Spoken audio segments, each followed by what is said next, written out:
On va commencer. On prend les gens au fur et à mesure qui demandent l'entrée à la réunion, parce que sinon on va perdre encore beaucoup de temps.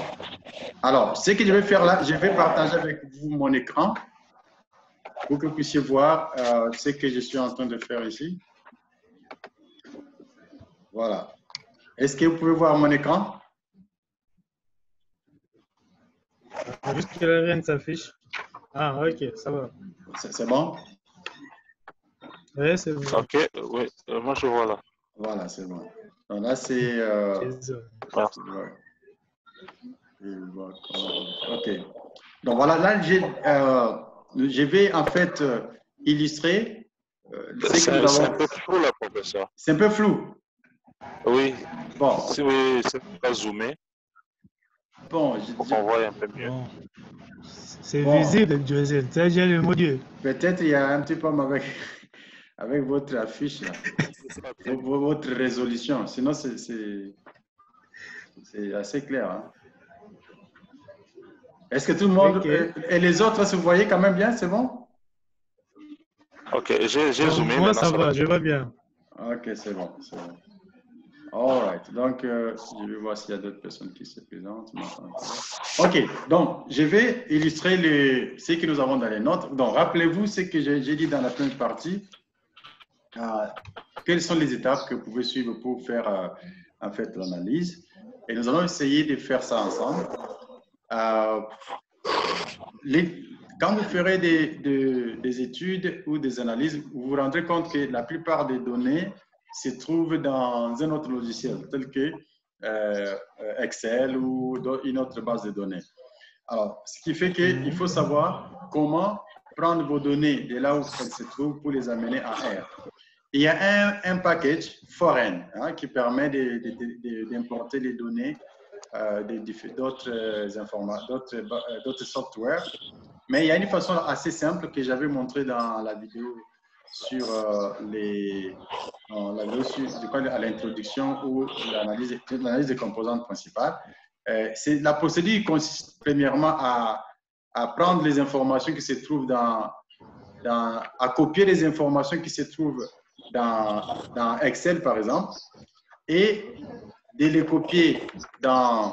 copier en mémoire et puis passer la commande suivante dans R pour pouvoir, je n'ai pas tout pris correctement, attendez.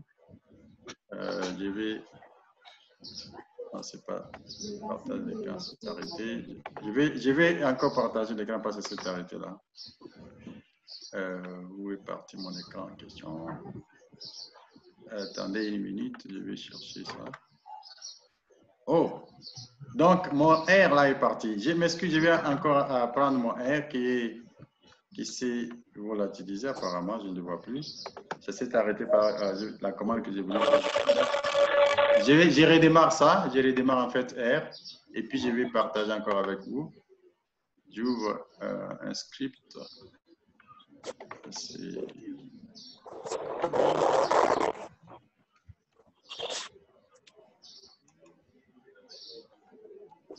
Bonjour. Oui. Bonjour. Voilà. Donc, je vais encore partager ceci. Tu peux renseigner avec lui.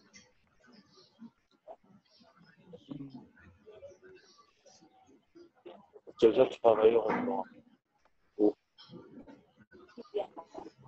Par exemple. Voilà, je vais encore partager l'écran avec vous. Ok, je crois que c'est revenu si vous pouvez voir ça. J'étais dans ce service. C'est revenu l'écran? Oui. Mon écran est revenu, ok, c'est bon. Oui, c'est revenu pour ça. Ok, c'est bien. Oui. Alors, je disais que la première chose à faire, c'est de copier les informations qui se trouvent, d'amener les informations que vous voulez, les données que vous voulez analyser dans R. Voilà, il y a cette commande que je vous avais montrée. Je vais la positionner d'avance ici, dans R, parce qu'on va bientôt l'utiliser. Donc, la chose suivante, c'est que vous devez aller dans Excel, copier les informations. Là, je ne vous montre pas l'écran, mais vous pouvez le faire. Copier la plage des données que vous voulez amener dans R. Vous copiez cela. Et par la suite, vous revenez dans R. Hein? Ah, à part, Vous revenez dans R pour la commande suivante. Une minute, là, je vois R qui se prend pas. Alors, pour passer la commande que j'ai là, et ça vous donne les informations. J'avais déjà donné cette commande à la vidéo. Donc, ce que j'ai fait, j'ai appelé mes données en utilisant la fonction read table. Alors, si j'ai besoin de voir mes informations, j'ai nommé cela microfine. J'ai assigné cette base de données à un objet, un jeu de données que j'ai créé que j'appelle microfine. Alors, si j'ai besoin de visualiser mes données, je crois que vous connaissez déjà, vous n'avez qu'à écrire microfine, il y a mon gaba qui va entrer, microfine, et vous avez les informations qui vont apparaître sur l'écran. Donc, ce sont les données. Alors, cette base de données porte sur 26 individus, c'est en fait des entreprises de microfinance, et il y a 8 variables. En cours de crédit, dépôt en banque, taille, garantie, risque, refinancement, rentabilité. Donc maintenant, ces informations sont certainement corrélées, comme j'avais montré ça dans la vidéo du cours. Alors maintenant, ici, ce que je fais, c'est seulement passer directement à l'analyse des composantes principales. Alors, retenez une chose, l'analyse des composantes principales peut être influencé par les variances des variables. C'est pourquoi il est très important de faire cela sur des données standardisées. Et les données standardisées, c'est tout simplement la variable moins sa moyenne divisée par son écart type, ça vous donne la variable standardisée. Alors, il y a une façon, vous pouvez soit faire ceci, passer la commande suivante, je crois que je suis en train d'assurer ça. Vous pouvez passer la commande suivante en appelant l'objet que vous voulez créer standard microfine, et vous créez cela comme une variable standardisée. Je crois qu'il y a une parenthèse. Vous créez cela comme une base de données standardisée, et puis vous faites l'analyse des composantes principales sur ces données-là. Mais une autre possibilité, c'est tout simplement de mettre dans la commande, d'indiquer que vous voulez standardiser les données. Mais rappelez-vous ici, avant de faire quoi que ce soit, j'avais indiqué ça, avant de faire quoi que ce soit dans R, il faut charger les packages nécessaires. Alors ici, les packages que nous allons charger, c'est FactorMiner et FactorExtra. Donc, la première chose à faire, avant que vous puissiez faire l'analyse des composantes principales, c'est d'abord charger ces données-là, ces packages-là. C'est vrai qu'il y a plusieurs packages qui peuvent faire l'analyse des composantes principales, mais je suis en train d'illustrer avec ces deux. FactorMiner, c'est pour calculer les composantes principales, et FactorExtra, c'est pour faire des représentations graphiques. Donc, il faut premièrement charger ces informations, ces packages-là. Et une fois que vous avez chargé les packages, vous pouvez alors faire l'analyse des composantes principales. Alors, vous avez deux possibilités. Vous avez des possibilités.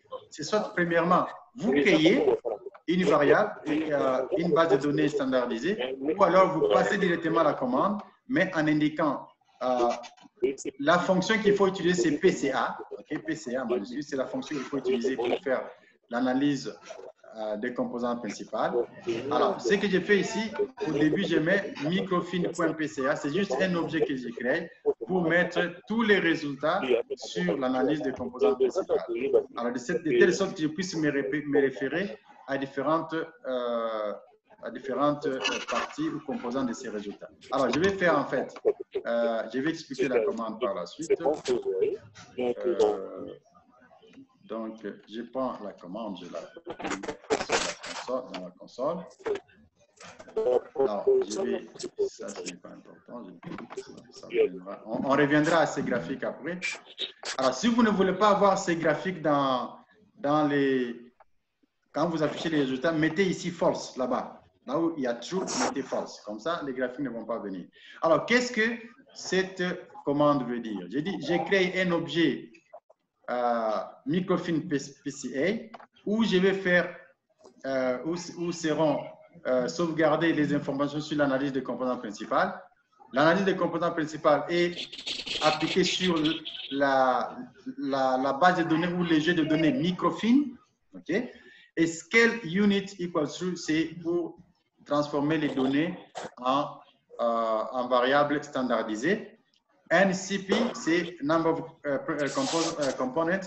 Le nombre de composants principaux, je limite ça à 5. Je peux avoir jusqu'à 8 parce que j'ai 8 variables, mais je limite ça à 5. Graph equals true veut dire tout simplement que je demande à ce que R me présente les graphiques que vous avez vu tout à l'heure et que j'ai enlevé. Alors, mais vous pouvez ne pas afficher les graphiques si vous mettez false à la place de true.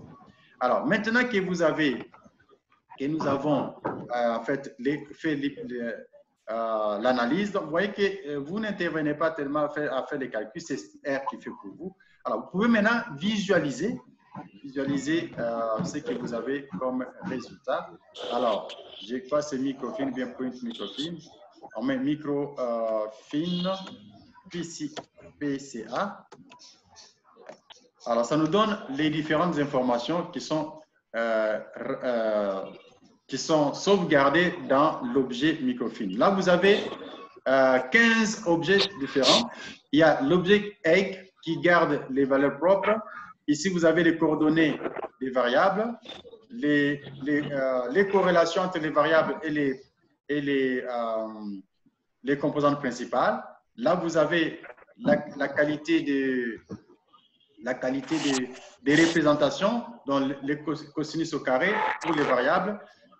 Ici, vous avez les contributions des différentes variables au facteur propre, et puis après, vous avez les données concernant les individus, ainsi de suite. Là, vous avez les différentes informations. Alors, dans l'analyse, la première chose à faire, c'est savoir combien des composantes principales vous allez retenir, parce que l'objectif, c'est de réduire la dimensionnalité des données. Alors, pour savoir choisir les différentes composantes, vous avez besoin des informations qui se trouvent dans cet objet ici, okay? Dans cet objet-là, les valeurs propres. Okay?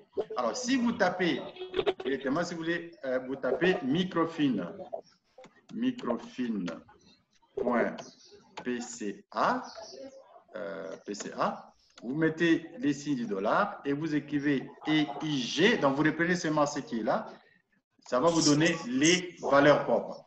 Et les valeurs propres, ce sont les valeurs propres de la matrice d'écovariance ou de la matrice de corrélation, ça dépend selon les cas. Alors, qu'est-ce que ces résultats nous renseignent?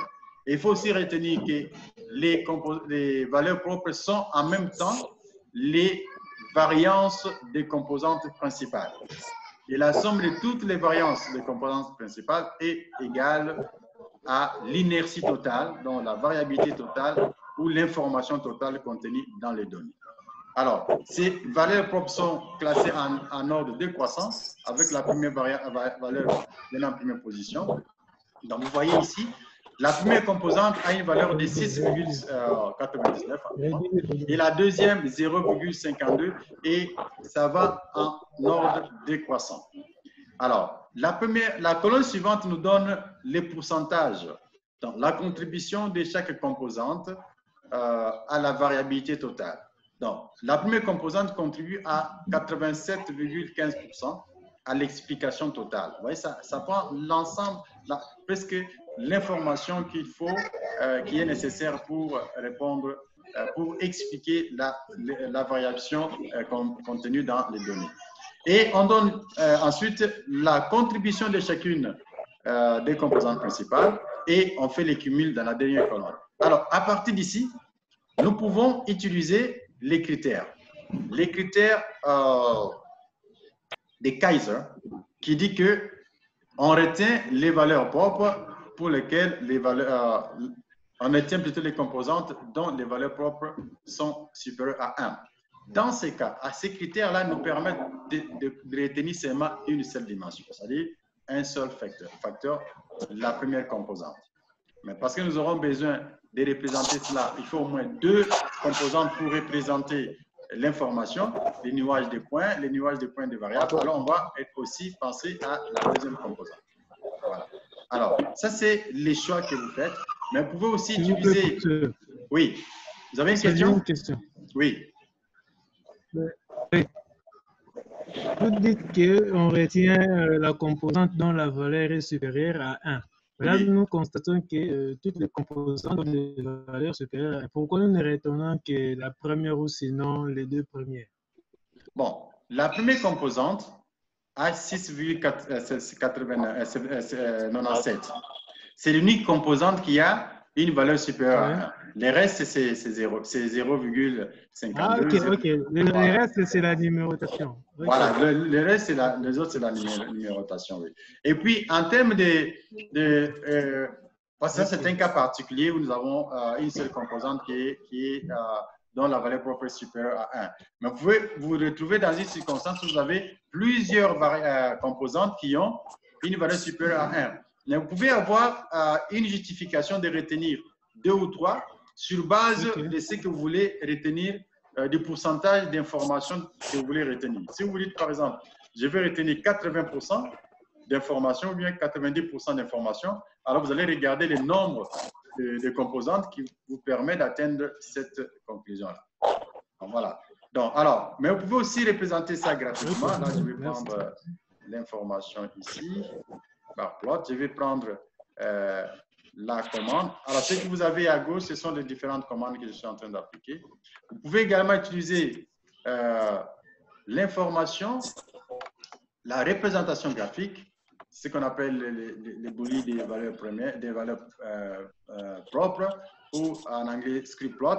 Alors, les script plot vous donnent les différentes valeurs de la contribution des différentes composantes à l'explication. Vous remarquez déjà immédiatement que la première composante, c'est elle qui a plus d'explications, parce que d'ailleurs, on a dit c'est 87,15%, et les autres sont vraiment minorés.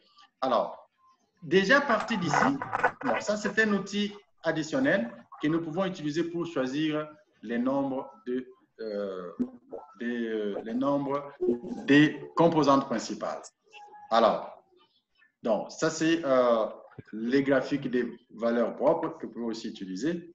Alors, dans les notes, je vous ai montré comment, dans la vidéo, comment vous pouvez ajouter une ligne à ces informations-là. Alors, dès que vous avez déjà suivi, sélectionné en fait les nombres des composantes principales, c'est-à-dire les composantes principales en fait vous donnent les axes le long desquels l'information est maximale. L'information contenue dans les données est maximale. Alors, viendra alors l'étape de l'interprétation. Vous devez savoir interpréter ce que vous avez trouvé comme données. Alors, l'interprétation, je mets un peu ça en avant pour que vous puissiez voir. L'interprétation va dépendre, en fait, va être faite à l'aide des nuages de points, les nuages de points des variables et les nuages de points des individus. Parce qu'on veut savoir quelles sont les variables qui expliquent plus les composantes principales et quels sont les individus ou les variables qui sont plus représentés et qui peuvent être utilisés pour interpréter les informations contenues dans les données. Alors, dans ces cas-là, on a besoin de représenter les nuages de points des variables ou des individus dans un plan factoriel, comme je l'avais dit un peu avant. Alors, dans ces cas, de quoi avons-nous besoin?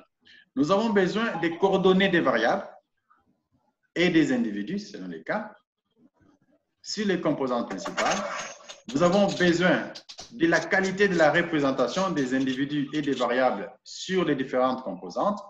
C'est ce qui est mesuré par les cosinus au carré, c'est-à-dire des angles de projection de la variable dans le plan factoriel. Nous avons également besoin des contributions de chaque variable ou de chaque individu aux composantes principales. Ici, c'est exprimé en pourcentage. Et enfin, on a besoin d'avoir aussi des graphiques pour bien mesurer ou bien interpréter les résultats que nous avons. Alors, donc, toutes ces informations dont nous avons besoin sont sauvegardées dans les différents objets qui sont dans microfilm.pca. Alors, la première chose qu'on va faire, c'est d'abord analyser les variables. Et je vais ici donner encore quelques informations additionnelles ici. Qu'est-ce qu'on entend en fait par les coordonnées? C'est quoi les coordonnées d'une variable ou les coordonnées d'un individu. Les coordonnées représentent en fait les coefficients de corrélation, ça c'est important, il faut noter. Ça représente les coefficients de corrélation entre la variable et la composante principale. Donc, les coefficients de corrélation entre la variable et la composante principale, c'est ce qui constitue les coordonnées de cette variable sur l'axe. Il en est de même. Les coordonnées d'un individu représentent en fait les corrélations de différents individus sur l'axe déterminé. Ça, c'est, et le cosinus de, en fait, c'est quoi? Le cosinus au carré, c'est rien d'autre que le carré de coordonnées. Donc, vous prenez les coordonnées, vous les levez au carré, ça vous donne les cosinus.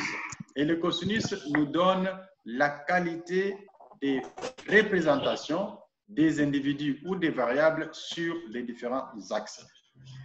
Alors, ensuite, nous avons les contributions. Les contributions, c'est tout simplement j'ai donné la formule dans les notes, c'est les cosinus carrés correspondant à une variable divisé sur les totales du cosinus de la composante. Voilà un peu la compréhension des différentes quantités que nous allons manipuler ici. Alors, nous commençons d'abord avec les coordonnées des variables. Alors, pour obtenir les coordonnées des variables, vous n'avez qu'à prendre l'objet ici, ok, var, signe du dollar, cord. Alors, vous pouvez écrire tout simplement ça, ou bien comme je vais copier et coller. Voici là les différentes coordonnées plutôt, et les coordonnées, comme j'ai dit, représentent les corrélations entre les variables et les composantes principales. Alors, vous avez ici les dimensions. Quand nous parlons des dimensions, il s'agit en fait de composantes principales. OK?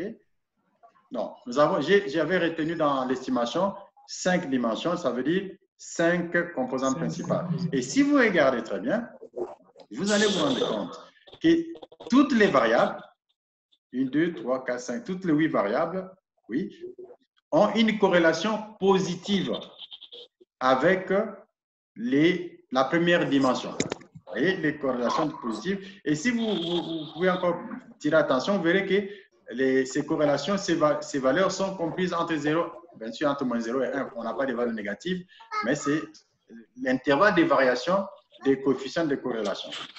Et par contre, la deuxième dimension est négativement corrélée avec la première variable en cours de crédit, parce que les coefficients de corrélation est égal à moins 0,21. Okay? Et aussi négativement corrélé avec la variable risque. Donc, variable risque, négativement corrélée avec un coefficient de corrélation de moins 0,48. Mais vous remarquerez également que plus on avance, il y a par exemple la cinquième composante où il y a des corrélations assez faibles. Mais on ne peut pas toujours décider là en regardant que cette corrélation est faible ou non faible. Il faut que cela soit attesté par un test statistique. Hein, on verra ça dans la suite. Donc, vous voyez déjà la corrélation entre les différentes variables et les composantes principales, tout en ayant à l'esprit qu'on a retenu la première composante comme ayant la plus pertinente. Alors, mais si vous avez une question, interrompez-moi hein, pendant que j'avance. Hein. Alors, la deuxième chose qu'il faut voir, c'est la qualité de la représentation. De quelle façon est-ce que les différentes variables sont représentées sur les différentes composantes? Voilà ce que nous avons ici. Et ici, il faut retenir que plus les cosinus carrés approchent 1, plus la représentation est bonne. Donc, en regardant les résultats que nous avons ici, vous vous rendez immédiatement compte que toutes les variables sont mieux représentées sur la première dimension. Parce que vous voyez là, en cours crédit 0,92 et 0,92, si vous vérifiez, c'est la racine carrée, plutôt c'est les carrés des 0,9592. Parce que les cosinus, c'est les carrés du coordonné. Alors, Mais quand vous regardez la deuxième, la troisième et les quatrième et cinquième dimension, les cosinus est très faible. Par exemple, ici, c'est 0,00422. C'est vraiment faible. Donc, ça veut dire que les variables ne sont pas mieux représentées sur les autres composantes, mais plutôt mieux représentées sur la première composante. OK. Alors, et une fois que vous avez les informations sur... Et là, déjà, ça vous donne les liens, la façon d'interpréter, ça construit en vous déjà comment vous allez interpréter les différentes composantes. Alors, regardons maintenant aux contributions. Et les contributions, c'est en fait, ça donne les contributions des variables respectives à l'explication de la variabilité ou de la variance de la composante identifiée. Alors là, nous avons les contributions des variables. Alors ici, c'est un pourcentage. Alors, quand vous regardez très bien, vous allez vous rendre compte que la plupart des variables expliquent un peu plus de 13% de la variabilité de la première dimension. Donc, la variance de la première dimension est expliquée pratiquement à un peu plus de 13% par les variables en coût crédit, dépôt, dépôt banque, taille et garantie.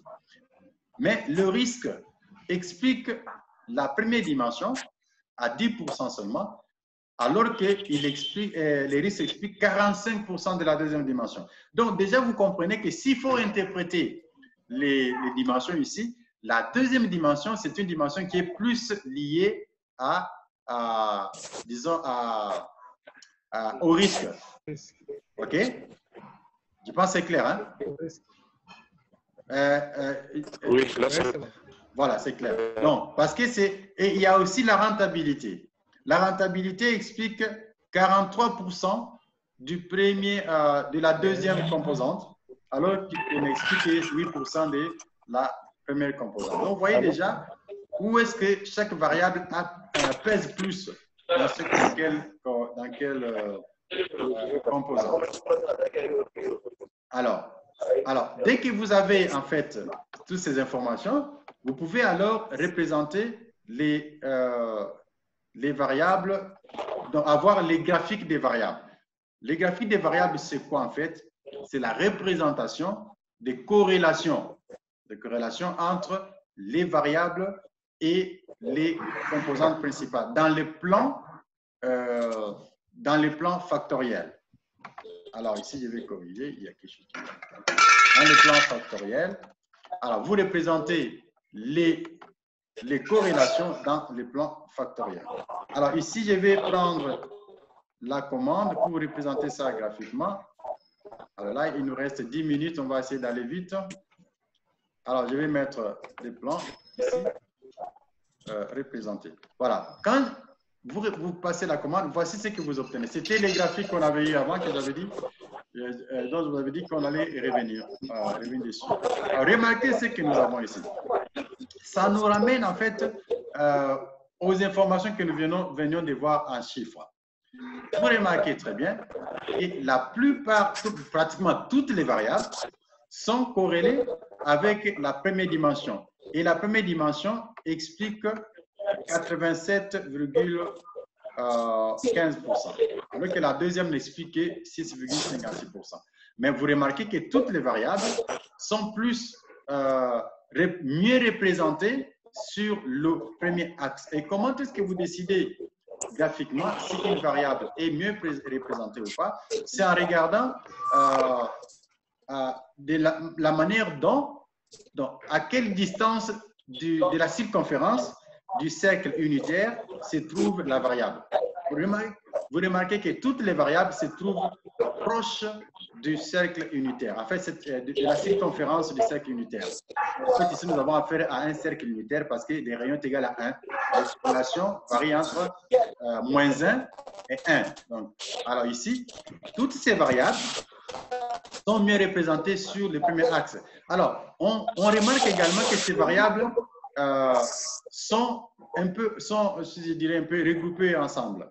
Alors, cela a une interprétation qui veut dire tout simplement que le variable influence la première dimension, le premier facteur dans la même direction.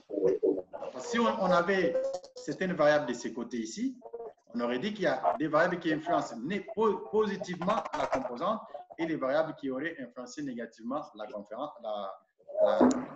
les facteurs, la composante, si elles étaient de ces côtés.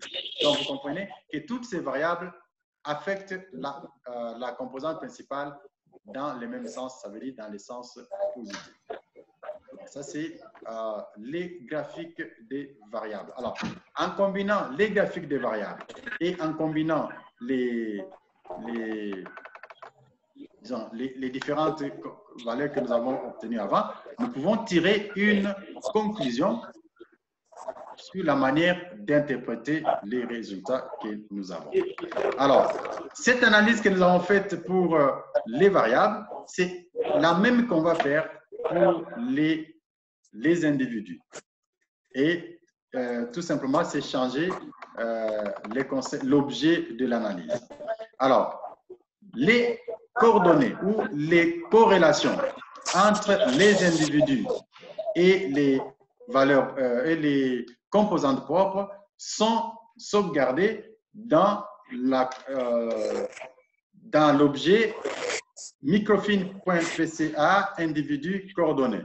Donc, comme je vous ai dit, les coordonnées représentent les coefficients des corrélations entre les différents individus et les composantes. Alors, qu'est-ce que nous avons ici?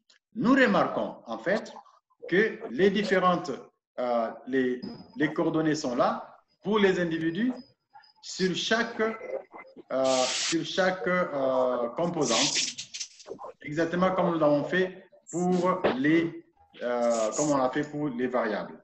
Donc, on peut également aussi voir la manière dont les individus sont représentés, quelle est la qualité de la représentation des différents individus sur les composantes. Là, il nous reste 5 minutes, on va essayer d'aller un peu plus vite. En fait, pour avoir une réunion plus longue, il faut payer à Zoom. Il faut payer un abonnement mensuel. L'université nous donne l'argent, on va payer. Hein? On ne peut pas financer l'université. Espérons bien pour ça. Voici les différents cosinus. Alors, retenez, les cosinus mesurent la représentativité. Et plus les cosinus est proche de 1, mieux est la représentation de l'individu sur la composante ou l'axe. Alors, vous pouvez voir ici, il y a des individus qui sont vraiment mieux représentés. C'est comme l'individu numéro 1, l'individu numéro 5, l'individu numéro 6, 7, l'individu numéro 10, et ainsi de suite, l'individu numéro 24. Mais cependant, il y a d'autres individus qui ne sont pas mieux représentés dans la composante. Sur cet axe, c'est par exemple l'individu numéro 8, dont le cosinus au carré est égal à 0,019. Il tend vraiment vers 0, donc ça montre que la représentation n'est pas meilleure. Mais au contraire, le 8e individu est mieux représenté sur la dimension, l'axe numéro 2. Parce que là, c'est 0,51. Il est mieux représenté là-bas que sur la première. Et apparemment, c'est l'unique individu qui est mieux représenté sur l'axe numéro 2. Parce que le reste, c'est un peu en dessous des 50%. Des 50. Donc, voilà. Et sur l'axe numéro 3, l'individu 3 et 4 sont mieux représentés. Donc, 0,67 et 0,64. Mais par contre, sur les axes 4 et 5, il y a la mauvaise représentation dans tous les cas. Donc, vous voyez, ça c'est... L'individu 19 aussi pour ça. L'individu 19, c'est quel axe? 19 sur l'axe numéro 4, hein? Sur l'axe numéro 4, hein? Non, sur l'axe numéro 3, la dimension oui. 3. Oui, l'individu numéro 9. Oui. L'individu numéro 9. Alors maintenant, si vous avez la base de données et que vous connaissez en fait l'individu numéro 9 représente quelle entreprise de microfinance, donc vous pouvez déjà savoir quelle est la société ou l'entreprise de microfinance dont il s'agit. OK. Donc ça, c'est dans les 3 minutes qui vont nous rester. Nous pouvons aussi voir quelle est la contribution de chaque individu aux différentes dimensions. Et dans ces cas-là, ce qu'il nous faut, c'est tout simplement appeler. En fait, une fois que nous avons passé la commande, on actionne la fonction PCA dans Factor Miner. Déjà, les résultats sont là. Ce que nous sommes en train de faire, nous ne sommes qu'en train d'extraire les résultats qui existent déjà. Alors, nous pouvons en fait représenter maintenant les contributions. Et les contributions ici, c'est en pourcentage. Il y a quelques informations assez intéressantes ici. C'est que sur la première dimension, nous n'avons que le premier individu et le 17e individu qui ont une contribution très élevée. Notamment, le premier individu contribue à 48,79% de la variabilité ou de la variance de la première composante. Et l'individu numéro 17, l'entreprise numéro 17, contribue à 35%. Donc, c'est pour dire que si on devait parler des leaders, peut-être, ça pouvait nous donner l'idée de quelles sont les entreprises qui sont les leaders en fait en matière de microfinance, si on pouvait les identifier, parce que ce sont ces entreprises qui affectent plus la variabilité dans les données. Et vous remarquerez également que ces deux entreprises-là ont aussi une forte contribution sur la deuxième dimension. Dans l'entreprise numéro 1 et l'entreprise numéro 17. Bon, bien sûr, à cela s'ajoute l'entreprise numéro 8 qui contribue à 14%. 8 sur la deuxième dimension. Donc, 14%. Alors, mais l'entreprise numéro 8 contribue beaucoup sur la dimension numéro 4. Donc, vous voyez, c'est de cette façon, voilà, à 40%. Donc, vous pouvez, si vous expliquez, vous donnez l'interprétation à chaque composante, vous pouvez aussi savoir qu'il y a telle entreprise qui contribue plus à telle autre composante. Alors là, nous avons moins d'1 minute qui reste pour ne pas se voir coupé par Zoom. Bon, je crois que j'ai pratiquement fini. Vous pouvez aussi faire les graphiques des individus, mais lorsque les individus sont ensemble, ça signifie qu'ils ont les mêmes caractéristiques. Comme j'avais montré dans la vidéo, il y a deux individus, je crois que c'est 1 et 17, 1 et 17 qui sont écartés l'un par rapport à l'autre. Oui. Voilà, donc vous pouvez voir même leurs contributions index là. Ils sont situés à des extrêmes par rapport à d'autres. Alors, je ne sais pas s'il y a une question spéciale, mais sinon, on se retrouve les vendredis avec l'analyse factorielle exploratoire. Est-ce